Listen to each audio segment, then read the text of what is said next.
Hey y'all, another video from yours truly. So today I want to talk about why I quit eating meat. And the reason why I quit eating meat is because the percentage of fat from calories, calories from fat and calories from protein are disproportionate to the amount of protein and fat that I want in my diet. Let's just begin there. The diet that I want to maintain is a diet that consists of 80% of my calories coming from carbohydrates, 10% of my calories coming from protein, and 10% of my calories coming from fat. And this is inevitable to keep, the fat and the protein in your diet.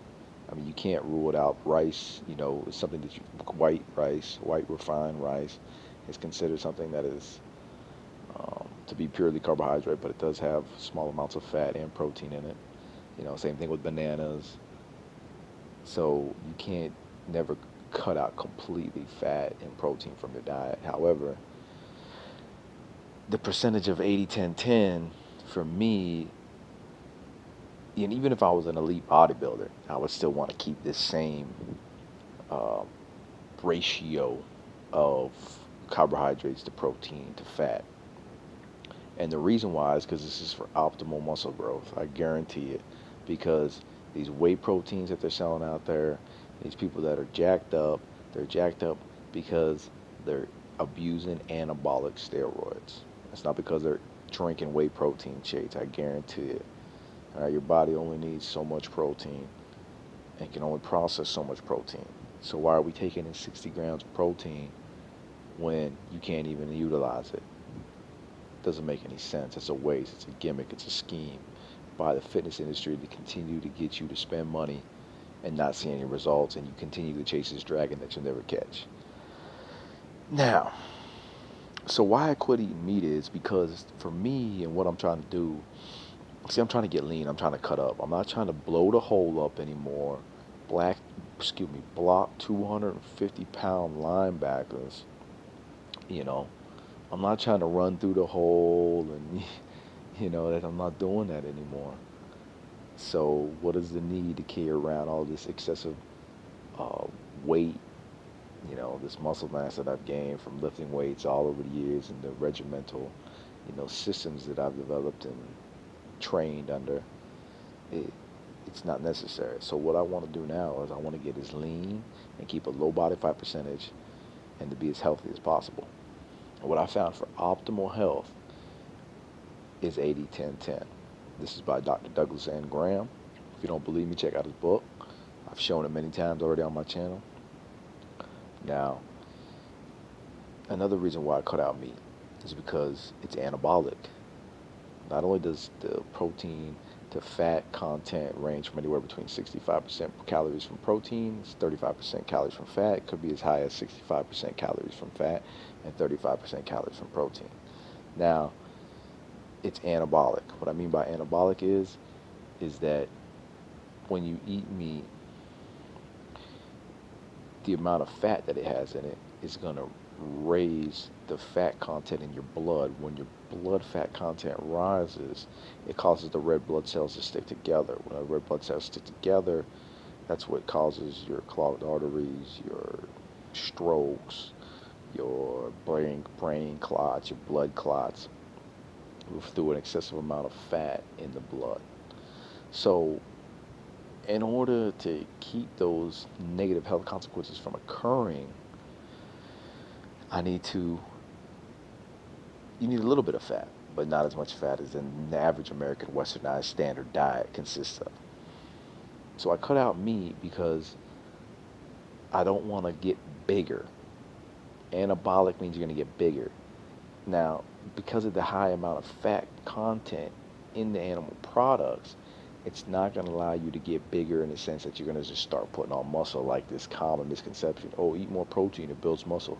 That's why we have everybody around America is walking around looking like Arnold Schwarzenegger because they're eating all this excessive amounts of protein. Does that make sense? Of course not. It's ludicrous to even think so, but yet this is what this media, social media, the masses have brainwashed the society and the public into believing. So if you want to get gains, if you want to be lean, if you want to look good, your diet has to consist of 80% carbohydrates, 10% proteins, 10% fat. Don't take it from me, take it from the doctors. I'm just over here spreading the good news because I can already see what it's doing for me. And I'm talking about seeing gains. I'm talking about getting lean. I'm talking about my body fat percentage dropping. After all these years of exercising in the gym for 3 hours a day, lifting right weights rigorously, doing cardio, but being on a standard westernized diet, intaking excessive amounts of protein and calories from fat, and yet not seeing the results that supposedly people who are not abusing the anabolic steroids are getting. But why are they getting those results and I'm not getting them? It's not because I'm not putting in the work. It's because they're abusing anabolic steroids and I'm not. See? So, in order to maintain the look that I want to have, I need to cut out. Now, sugar. I got to continue to put sugar in my diet. Why? Because I need that quick energy resources. I need to restore the muscle glycogen in my muscles as soon as possible. And because every cell in my body runs on glucose and fructose. And just to share with y'all a little bit, I just started college not too long ago, right? And I'm excelling. Why am I excelling? Because I continue to feed my brain the glucose and the fructose that it needs to operate at an optimal level. High performance is like a super microprocessor, right? If you want to think computers, if you want to think race cars, we're talking about like a Ferrari V12 here. That's what my brain is working on. Nothing but jet fuel we're pumping through this thing, right? Because that's what it needs in order to be able to function at a level that is like Albert Einstein, right? Now, if I'm not getting carbohydrates or glucose and fructose to my brain so it can utilize it so I can study, so I can learn, so I can, do these things that are necessary, write these papers, these essays after essays. In order to do so, I have to have the glucose and fructose in my brain or in my body and constantly be replenishing that. Because if I don't, I'm going to be down here, right? Because I'm going to be tired, I'm going to be agitated, I'm going to be irritable because I don't have the necessary resources to be able to function at a premium level. So yeah, that's why I quit eating meat, because it's clogging and clouding my mind. I don't have the clarity that I have now. As soon as I cut meat out my diet, instant mental clarity, right? Once my body was cleansed of the toxins from eating meat from so many years, and that's another thing. I mean, when you cook meat, you're turning that fat, you're cooking the fat, and what you're doing is you're binding a carbon atom onto that fat, and you're creating trans fat through the saturated fats that are naturally occurring in meat. So you know what you're doing? You're intaking straight toxins. You're intaking something, a foreign substance that's going to do nothing but hurt you and clog your arteries just because it tastes good, just because we're meat eaters. I mean, why? Save the planet, y'all. Let's do something to, make this world a better place. Why are we feeding so many animals and they take up so much resources to be able to fuel one animal so we can kill it so we can get a little bit of meat out of it to feed one person? It's uneconomical, it's unsustainable. So, I mean, all the land that is allocated to, growing grain or corn so you could feed the livestock, so you could feed people, it just doesn't make any sense, It's irrational. But, people and their vices, basically what it all boils down to, people want to fuel their vices. And so, yeah, that's why I quit eating meat, though. I don't want to support not only my own negative health through consuming something that I'm actively and willingly a participant in, right? This isn't something like secondhand smoke where somebody's blowing it. No, I'm partaking of this willfully. No.